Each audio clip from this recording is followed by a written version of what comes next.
At dahil mukhang pera ako at nakita ko ito sa TikTok, ay susubukan ko na baka dito na ako yayaman. Ay, charot. So, ito daw yon.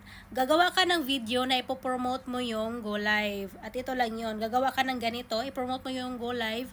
Pero bago mo yan i-upload or i-post sa TikTok, yan, kung makikita nyo yung ganyan, itap nyo lang yung add link.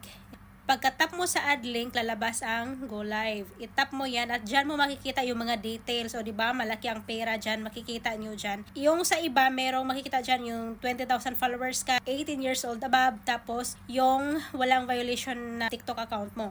Tapos, pero sa akin guys, diretso na, wala nang patumpik-tumpik pa. Sa Pilipinas, so naka-address yung TikTok ko, kaya yan yung lumabas. O diba, sobrang laki ng pera. Sana lang ay kikita tayo dyan. At yun, subukan natin yan. Mag-apply tayo ngayon na, mag-apply na tayo, baka dito na tayo yayaman. O diba?